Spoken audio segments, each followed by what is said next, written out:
같이 말씀을 볼까요? 마가복음 4장 8절을 봅니다.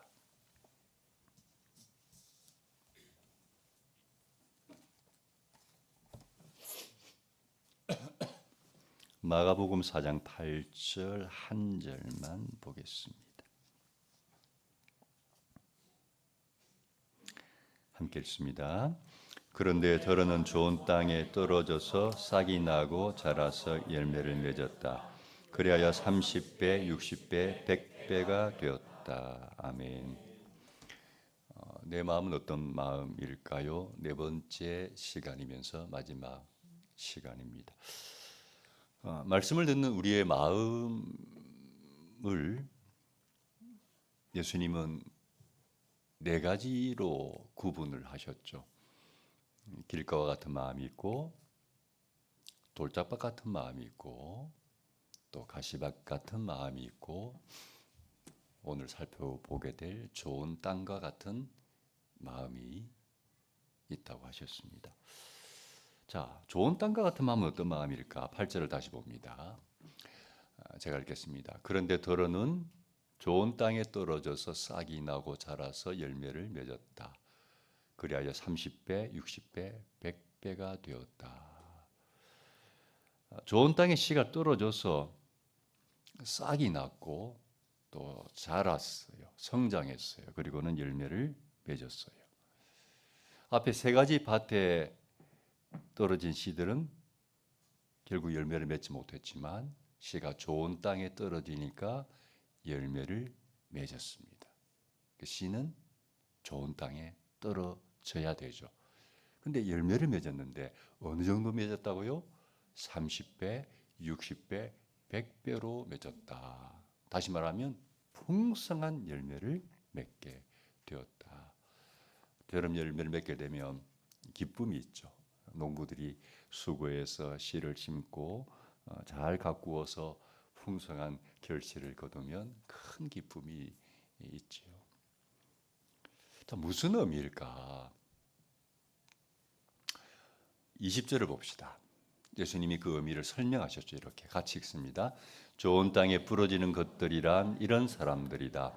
그들은 말씀을 듣고 받아들여서 30배, 60배, 100배의 열매를 맺는다. 좋은 땅에 씨가 부러졌다는 뜻은 말씀을 듣고 받아들여서 30배, 60배, 100배의 열매를 맺는 것이라고 했어요. 주님의 설명이에요. 자, 무슨 의미인지 제가 조금 이따가 설명하고 먼저 질문을 하나 할까 합니다. 이런 질문입니다. 100명의 사람이 있다면 그 중에서 좋은 땅과 같은 마음을 가진 사람은 몇 명이나 될까요? 라는 질문입니다. 100명의 사람이 모였습니다. 근데 그 중에 주님이 생각하는 좋은 땅과 같은 사람들은 과연 몇 명 정도가 있을까요?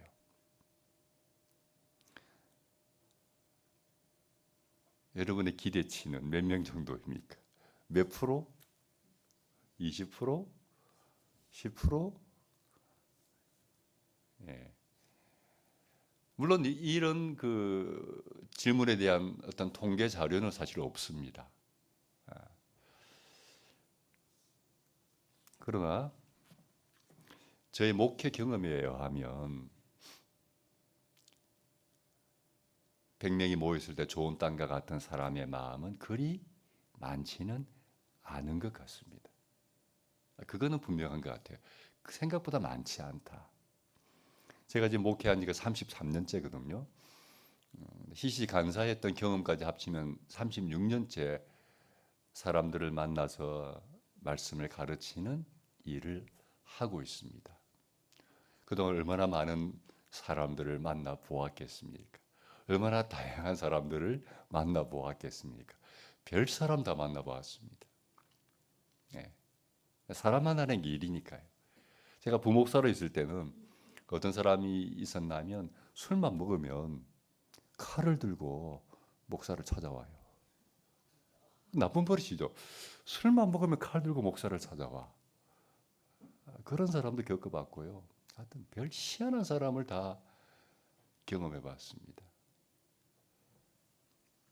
그런데 제가 말씀드린 것처럼 36년 동안 사람들을 만나서 말씀을 가르치는 일을 하면서 느끼는 것은 생각보다 마음이 척박한 사람들, 마음이 딱딱한 사람들이 많다는 걸 느껴요. 생각보다. 왜 그렇게 마음에 상처들이 많은지, 왜 그렇게 마음이 냉랭한지, 왜 그렇게 날이 서 있는지, 왜 그렇게 부정적인지. 생각보다 좋은 땅과 같은 마음을 가진 사람들이 많지가 않아요. 그래서 목사가 하는 일이 뭘까요? 그런 마음들을 기경하는 게 저의 일입니다. 딱딱한 사람들의 마음은 자꾸 어떻게 해서든지 그 마음을 녹이려고, 부드럽게 하려고, 돌짝밭 같은 마음을 가진 사람들은 그 안에 있는 돌무더기 같은 것들을 자꾸 제거하려고 애쓰고, 가시밭 같은 사람들의 마음은 그 안에 있는 가시들을 어쨌든 뽑아내려고, 그래서 그 마음이 정말 기름지고 좋은 참 아름다운 마음과 생각과 인격을 가진 사람들로 어떻게 만들 수 있을까 고민하며 말씀을 가르치고 전하는 일이 목사의 일이죠. 우리 성도들 보면 감사한 게 있어요. 뭘까요? 우리 성도들 보면 대부분의 성도들의 마음이 좋아요. 아멘 좀 하세요. 여러분 칭찬하는 거예요. 그러니까 우리 성도들 보면 그래도 마음이 참 좋은 땅과 같은 마음을 가진 분들이 참 많은 것 같아요. 참 감사한 일이죠. 저로서도 목회하는 목회자로서 사실 복된 일이죠. 여러분들이 다 날이 서 있고 막 가시가 많고 막 이러면 제가 얼마나 힘들겠어요. 근데 참 마음밭이 좋은 분들이 참 많아요. 그래서 참 개인적으로 감사해요. 여러분, 예수님이 왜 이 비유의 말씀을 하셨을까요? 1절 2절을 보겠습니다. 같이 한번 읽습니다. 예수께서 다시 바닷가에서 가르치기 시작하셨다. 매우 큰 무리가 모였더니 예수께서는 배에 오르셔서 바다 쪽에 앉으셨다. 무리는 모두 바닷가에 묻혀 있었다. 예수께서 비유로 여러 가지를 가르치셨는데 가르치시면서 그들에게 이렇게 말씀하셨다. 예수께서 바닷가에서 가르치기를 시작하셨는데 그날따라 매우 큰 무리가 모였습니다. 큰 무리 정도가 아니라 매우 큰 무리. 매우란 수식어가 들어갔죠. 그러니까 그날따라 사람들이 더 엄청나게 모인 거예요. 생각해 보세요. 내가 말씀을 전하는데 수많은 사람들이 말씀 듣겠다고 모였습니다. 기분이 나빠요, 좋아요? 좋죠, 당연히. 그럼 제가 오늘 말씀을 전하는데 막 정말 앉을 자리가 없을 정도로 뒤에 그래서 서 있을 정도로 수많은 사람들이 막 오늘따라 많이 왔다 그래. 목사인 저는 말씀을 전하는 저 입장에서는 좋은 일이죠. 그런데 예수님이 다른 마음을 생각을 가졌다는 거예요. 많은 사람들이 모였지만 주님이 보셨을 때 도리어 좋아하기보다는 안타까운 마음을 가지신 거예요. 왜요? 수많은 사람들이 모였지만 주님 보실 때 그 중에서 말씀을 제대로 들을 만한 사람들이 별로 없어 보이는 거예요. 이런 마음이겠죠.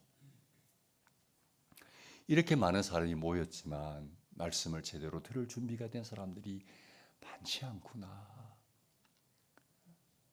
탄식하시는 거죠. 그러면서 이 네 가지 밭에 대한 말씀, 씨 뿌리는 비유가 네 가지 말씀을 받아들이는 네 가지 마음 상태에 대한 이야기가 아니겠습니까?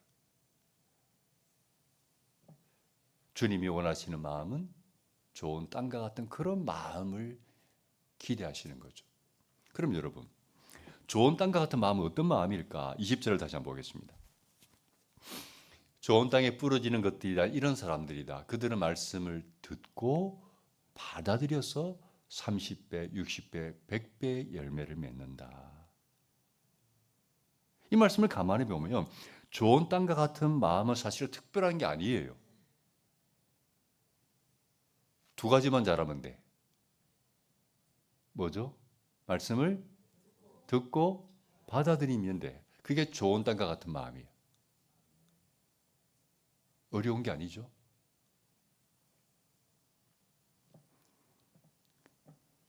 말씀을 잘 듣고 받아들이면 열매는 자동적으로 맺히게 되는 거예요. 기억합시다. 좋은 땅과 같은 마음은 말씀을 잘 듣는 사람이고 들은 말씀을 받아들이는 사람이다. 자, 첫 번째, 좋은 땅과 같은 사람, 마음을 가진 사람은 말씀을 잘 듣는 사람입니다. 어쩌면 이게 가장 중요하다. 왜요? 말씀을 듣는데 실패하면 그 말씀이 마음에 심겨지지 않을 거고, 마음에 심겨진 씨가 없으니까 열매도 맺기, 아니 열매가 불가능하겠죠. 일단 말씀이 들려야, 마음에 들어와야 그 다음에 성장하고 열매를 맺는데, 듣는 데서부터 실패하면 아무것도 기대하기 어려워요. 그래서 듣는 게 중요하다. 자, 듣는 게 얼마나 중요한지 오늘 본문을 통해서 한번 보겠습니다. 자, 마가복음 4장 1절부터 8절까지는 무슨 내용이냐면 씨 뿌리는 비유입니다.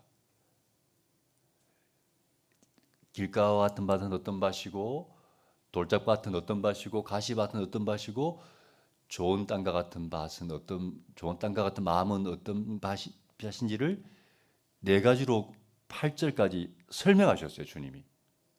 그런데 주님이 그 말씀을 마무리하면서 9절에 뜬금없이 이렇게 말씀합니다. 9절 봅시다. 같이 시작. 예수께서 덧붙여서 말씀하셨다. 들을 귀가 있는 사람들은 들어라.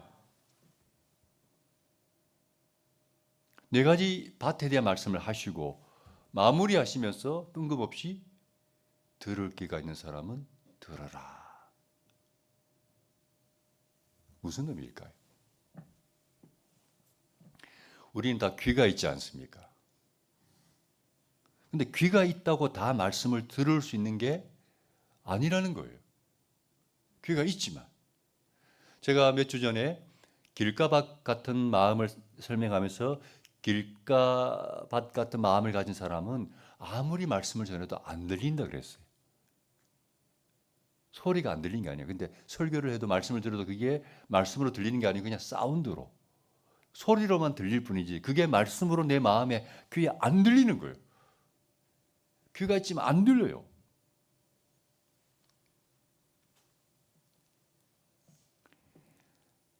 말씀을 들을 수 있는 귀가 없으면 말씀이 안 들리는 거죠.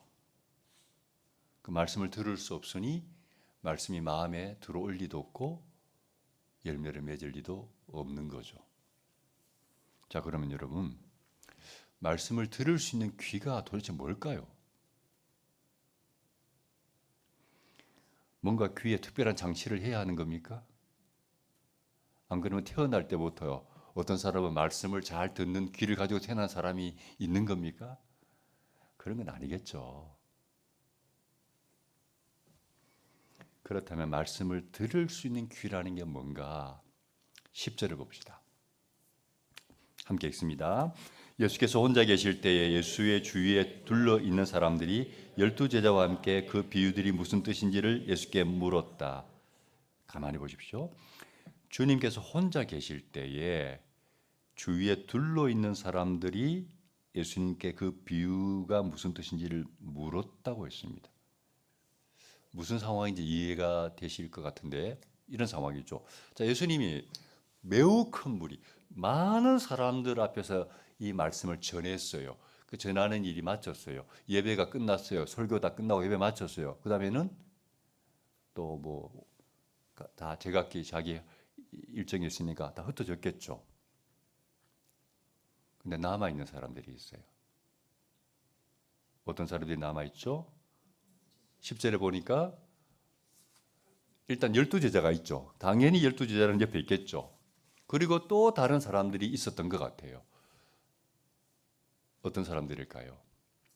그 무리들이 몇 명인지는 모르겠지만 그들도 12제자 외에 또 다른 제자들인 건 맞아요. 왜냐하면 복음서에 보면 12제자 외에도 70명의 제자에 대한 말씀이 또 나와요. 그는 보면은 12제자는 어떤 핵심 멤버들이고 또 그 위에 다수의 제자들이 또 있었던 것 같아요. 그 사람들이 예수님 혼자 계실 때 물었어요. 예수님, 오늘 이 네 가지 밭에 대한 말씀을 전해 주셨는데 또 설명도 해 주셨는데 우리는 조금 더 그 깊은 의미를 알고 싶습니다. 물었다는 거예요. 여러분, 물었다는 것은 뭘 말해줄까요? 더 깊이 알고 싶은 거예요. 뭔가 아쉬워. 더 어떤 깊은 의미가 있을 것 같아. 다시 말해 그들의 마음 가운데 진리에 대한 일종의 탐구 정신, 진리에 대한 어떤 더 욕구들이 있었던 거예요. 아, 좀 더 알았으면 좋겠다. 더 깊이 알았으면 좋겠다. 그런 마음들이 그들에게 있었던 거죠. 또 질문했다는 말은 주님이 말씀하실 때 잘 들었다 못 들었다? 잘 들은 사람들입니다. 원래 잘 들은 사람들에게 뭐가 있어요? 질문이 있어요. 학교 수업을 예로 들면 선생님이 수업을 할 때 선생님에게 질문하는 사람들, 첫 번째 졸아서 수업을 제대로 못 들었다. 두 번째 집중해서 잘 들었다. 어떤 아이들이 질문합니까? 집중해서 잘 들은 아이들이 질문합니다. 졸아서 못 들어가지고 질문하는 아이들은 거의 없습니다. 공부에 관심이 없어요. 근데 정말 선생님의 어떤 수업에 집중해서 들은 아이들은, 공부에 관심 있는 아이들은 더 알고 싶은 욕구가 있기 때문에 선생님 더 알고 싶습니다. 또 다른 질문을 던지는 거죠. 질문이 있다는 이야기는 잘 들은 사람들인 거예요. 잘 듣지 않은 사람들은요, 질문도 없어. 예수님께 질문을 던진 사람들도 역시 말씀을 잘 들은 사람들입니다. 그래서 더 알고 싶었던 거죠. 이들이 들을 귀가 있는 사람들이고 주님이 말씀하신 좋은 땅의 사람들입니다. 다시 정리하면 좋은 땅과 같은 마음을 가진 사람은 말씀을 잘 듣는 사람. 어떤 마음으로? 말씀을 사모하는 마음으로. 더 알고자 하는 마음으로. 간절한 마음으로 듣는 사람들이다. 그런 사람들에게는 말씀이 잘 들립니다. 자, 좋은 땅과 같은 사람 두 번째 특징은 뭐라고 했습니까? 말씀을 받아들이는 사람이다. 20절을 봅시다. 좋은 땅에 뿌려지는 것들이란 이런 사람들이다. 그들의 말씀을 듣고 받아들여서, 말씀을 듣고 받아들였어요. 여러분, 말씀을 전하는데 안 받아들이는 사람들도 있어요. 그러니까 뭐 부모가 훈계할 때도 마찬가지죠. 부모나 선생님 훈계할 때 그 훈계를 받아들이는, 수용하는 사람이 있는 반면에 딱 말해보면 알죠. 받아들이는지 튕겨 나가는지.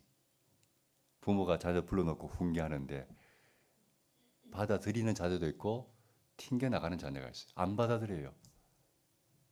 마찬가지로 말씀을 전할 때 그 말씀을 받아들이는 사람이 있고 마음에서 튕겨 나가는 사람이 있어요. 혹은 그 말씀을 스스로 판단하죠. 그런데 어떤 사람들은 말씀을 전하면 마치 스펀지가 물을 빨아들이듯이 말씀을 정말 흡수하는, 마음에 받아들이는, 어린아이처럼 순수하게 받아들이는 사람들이 있다는 거죠. 받아들였다는 말은 말씀이 그 마음에 깊이 심겨진 거예요. 말씀이 마음에 심겨지면 그 다음에는 어떤 일이 벌어질까요? 성장하겠죠. 싹이 나고 성장하겠죠. 성장하면 그 다음에 자연스럽게 열매를 맺히겠죠. 왜요? 말씀이란 씨 안에는 뭐가 있어요? 생명이 있어요. 말씀에는 능력이 있어요. 그 말씀의 신비죠. 그래서 말씀이 마음에 딱 심겨지기만 하면은 그 말씀이 내 안에서 역동적으로 뭔가 일을 하셔서 우리의 인격을 바꾸기도 하고 삶을 바꾸기도 하고. 그래서 말씀이 마음에 심겨지는 게 필요한데 그게 바로 받아들이는 거죠. 여러분도 예를 들어서 매주마다 설교를 듣지만 어느 날 어느 순간부터 이 말씀이 귀에 들어와요. 그냥 평상시에 듣던 말씀이 아니라 어느 날부터 이 말씀이 그냥 내 귀에 쏙쏙 들어와. 마치 나에게 하시는 말씀 같아. 그리고 은혜를 받아. 그러면요, 분명히 그 사람의 삶에서 뭔가가 일어납니다. 뭐가 일어날까요? 변화가 일어납니다. 왠지 나도 모르는 변화들이 내 안에서 막 꿈틀거리기 시작해요. 마음이 달라지기 시작하고 생각이 달라지기 시작하고 말하는 게 달라지기 시작하고 그런 변화들이 내 주변에까지 느껴질 정도로 뭔가 변화가 일어나요. 이 말씀이 심겨졌기 때문에. 그래서 잘 듣는 것이 중요하다. 잘 듣는 사람이 말씀을 받아들이게 되고 받아들이는 사람이 성장하게 되고 성장하는 사람이 열매를 맺게 된다. 시작은 잘 듣는 거다. 그래서 주님 말씀하셨습니다. 들을 귀가 있는 사람은 들으라.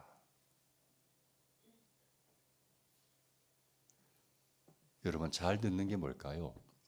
앞에서 설명했지만 간단하게 말하면 잘 듣는 것은 정말 귀 기울여 듣는 거예요. 집중해서 듣는 거예요. 뭔가 사모하는 마음으로 듣는 거예요. 그게 좋은 땅이죠. 그런 말씀이 그 안에 깊이 심겨지고 자연스럽게 그 사람의 삶 가운데 어떤 긍정적인 변화들이 일어나는 거죠. 성경에서 한번 실례를 여러분에게 소개하려고 해요. 데살로니가 교회가 좋은 예가 될 것 같아요. 데살로니가 전서후서 같잖아요. 데살로니가 교회에게 바울 사도가 쓴 편지인데 이 데살로니가 교회를 보면 이 좋은 땅이라는 게 이런 거구나 하는 것을 알 수 있는 부분이 있어요. 봅시다. 6절 봅시다. 같이 읽습니다. 시작. 여러분은 많은 환난을 당하면서도 성령께서 주시는 기쁨으로 말씀을 받아들여서 우리와 주님을 본받는 사람이 되었습니다. 데살로니가 교회는 어떤 그 배경을 보면 복음을 바울 사도가 전했을 때 또 그들이 또 바울 사도가 복음을 전하고 그들이 받아들였을 때 굉장히 핍박을 많이 받은 지역입니다. 그런데 오늘 본문에 보니까 이 데살로니가 교회 성도들이 많은 환난과 핍박을 당하면서도 성령께서 주시는 기쁨으로 말씀을 어떻게 했다? 받아들였습니다. 하나님 믿는 것 때문에 고난과 핍박이 있었지만 그럼에도 불구하고 기쁨으로 말씀을 받아들인 사람들이에요. 그 다음에 13절 봅시다. 같이 읽습니다. 우리가 하나님께 끊임없이 감사하는 것은 여러분이 우리에게서 하나님의 말씀을 받을 때에 사람의 말로 받아들이지 아니하고 실제 그대로 하나님의 말씀으로 받아들였기 때문입니다. 이 하나님의 말씀은 또한 신도 여러분 가운데서 살아 움직이고 있습니다. 자, 보십시오. 이들이 말씀을 받아들일 때 어떤 마음으로 받아들였습니까? 사람의 말로 받지 아니하고 실제 그대로 하나님의 말씀으로 받아들였다는 거예요. 다시 말하면 바울 사도가 말씀을 전할 때 마치 그 말씀이 하나님이 지금 나에게 하시는 말씀처럼 받아들인 거예요. 이들이 오늘 본문이 말하는 좋은 땅과 같은 사람들이죠. 그렇게 말씀을 받아들이니까 자연스럽게 말씀이 그들 가운데 어떻게 되었다? 살아 움직이고 있다는 거예요. 말씀을 그들이 순수하게 받아들였을 때 뭔가 그 말씀이 그들의 인생 가운데 변화를 일으키고 있는 거예요. 뭔가 꿈틀거리고 있는 거예요. 그들의 삶을 말씀이 바꾸고 가고 있는 거예요. 구체적으로 어떻게 바꾸었을까? 1장 3절 같이 읽습니다. 또 우리는 하나님 우리 아버지 앞에서 여러분의 믿음의 행위와 사랑의 수고와 우리 주 예수 그리스도께서 둔 소망을 굳게 지키는 인내를 언제나 기억하고 있습니다. 보세요. 굉장히 신앙생활 하는 것이 어려웠어요. 핍박받았어요. 힘들었어요. 그런데도 이들이 삶이 바뀌었는데 어떻게 바뀌냐? 믿음의 행위가 있었어요. 그러니까 머리만 큰 지식만 들어가는 믿음이 아니고 그 믿음에 맞는 삶이, 행동이, 액션이 있는 그런 믿음. 사랑의 수고가 있어요. 말로만 사랑이 아니고 실제로 정말 몸으로 섬기고 돕는 사랑의 수고가 있었고 힘들고 어려웠지만 소망을 굳게 지키는 인내가 그들 가운데 있었어요. 말씀이 그냥 좋은 교훈이나 도덕 이야기가 아니고 그들의 삶 가운데 아름다운 변화를 일으키는 말씀이 되었다는 거죠. 데살로니가 성도들은 말씀을 잘 듣고 잘 받아들임으로 열매를 거두는 좋은 땅과 같은 사람들이에요. 우리가 그런 교회, 그런 성도가 되었으면 좋겠습니다. 말씀을 마무리하려고 합니다. 오늘 말씀을 마무리하면서 여러분 두 가지를 생각해 보시기를 권면합니다. 첫째, 나는 말씀을 잘 듣는 사람인가? 나는 말씀을 잘 듣는 사람인가? 귀를 기울여서 집중해서 말씀을 듣는가? 정말 말씀을 사모하는 마음으로 듣는가? 진리에 대한 갈망과 목마름으로 듣고 있는가? 자신을 살펴보시기 바랍니다. 두 번째, 나는 말씀을 잘 들을 뿐만 아니라 그 말씀을 받아들이고 있는가? 스펀지가 물을 빨아들이듯이 어린아이처럼 순수하게 그 말씀을 받아들이는 사람인가? 자신이 어떤 마음인지를 한번 돌아보시길 바랍니다. 이 두 가지를 가진 마음이 좋은 땅과 같은 마음이라고 했죠. 그리고 이런 마음이 결국 열매를 거두게 되죠.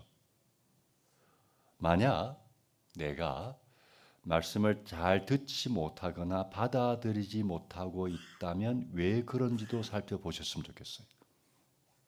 혹시 내 마음이 딱딱하게 굳어 있지는 않은지, 돌짝밭처럼 내 마음에 뭔가가 많이 쌓여 있지는 않은지, 가시밭처럼 내가 신앙생활 잘 하다가 어느 순간 내 마음에 세상적인 욕심이, 재물의 유혹이, 여러 가지 염려들이 내 마음을 차지하고 있지는 않은지 자기의 마음을 한번 돌아보았으면 좋겠어요. 그런 부분이 있다면 우리가 해야 될 일이 있어요. 그 뭐냐? 내 마음을 기경하는 일이에요. 이제 봄이 되었잖아요. 봄이 되면 농부들은 바빠요. 왜요? 겨울 내내 묵어두었던 땅, 얼어붙은 땅들을 다시 농사 지을 수 있는 땅으로 만들기 위해서 부지런하게 움직여요. 바로 교회 앞에 실내가 있잖아요. 그 교회 앞에 큰 땅이 있죠. 이분이 겨울 내내는 얼굴을 보기 어려운데 며칠 전부터 등장하셨어요. 드디어. 지금 바빠요. 막 뭐 풀 뽑아내고 이 땅 일구고 열심히 일하고 계세요. 왜요? 뭔가를 심고 결실을 거둬야 되니까. 마찬가지로 우리 마음이 좋은 땅과 같은 마음이 되기 위해서는 목사인 제가 부지런히 말씀으로 여러분을 권면하고 기경하는 일을 하지만 더 중요한 것은 여러분 자신이에요. 내가 내 마음이잖아요. 내 마음이 과연 옥토인가? 뭔가 잡다한 게 많이 들어가 있는 그런 어떤 밭인가 돌아보시고 기경하는 일을 스스로 하셔야 돼요. 그 노력 중에 하나가 말씀을 잘 듣는 거라 그랬죠. 잘 듣는다는 의미는 설교도 잘 들어야 되겠지만 두 번째, 여러분 말씀을 읽을 때 잘 읽으시라고 권면하고 싶어요. 집중해서 뭔가 더 진리에 대한 어떤 탐구 정신을 가지고 말씀을 깊이 읽는 것이 잘 듣는 것이라고 생각해요. 그리고 말씀을 잘 받아들인다면 우리 모든 성도들이 좋은 땅과 같은 마음이 되어져서 여러분의 삶 가운데 여러분이 생각하는 것 이상으로 좋은 변화들이, 좋은 열매들이 맺히게 될 줄로 믿습니다. 아멘.